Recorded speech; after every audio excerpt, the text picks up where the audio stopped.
আমাদের দেশে যখন থেকে উইমেন রিজার্ভেশন নিয়ে আলোচনা হয়েছে, তারপর যখনই নির্বাচন এসেছে, প্রত্যেকটি নির্বাচনে মহিলাদের প্রাপ্ত এই অধিকারের যারা যারা বিরোধিতা করে এসেছে, যারা যারা বিরোধিতা করেছে, দেশের মহিলারা কিন্তু তাদের ক্ষমা করেনি। তাদের অবস্থা শোচনীয় করে দিয়েছে। কিন্তু এটাও লক্ষ্য করুন যে 24 সালের নির্বাচনে এমনটা ঘটেনি। কেন হয়নি? এটা এই কারণে হয়নি, কারণ 24-এ সবাই মিলে সম্মত হয়ে এটাকে পাশ করিয়েছে। তাই এটা কোনো বিষয় নয়, কারো পক্ষে পলিটিক্যাল ফায়দা হয়নি, কারো কোনো ক্ষতিও হয়নি। যে বিষয়গুলো ছিল সেগুলোর ভিত্তিতেই নির্বাচন লড়া হয়েছে।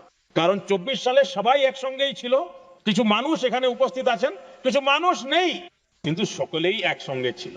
আজও আমি একথা বলছি, যদি আমরা সকলে একসঙ্গে অগ্রসর হই তাহলে ইতিহাস সাক্ষী থাকবে যে এটা কোনো একজনের রাজনৈতিক পক্ষে যাবে না,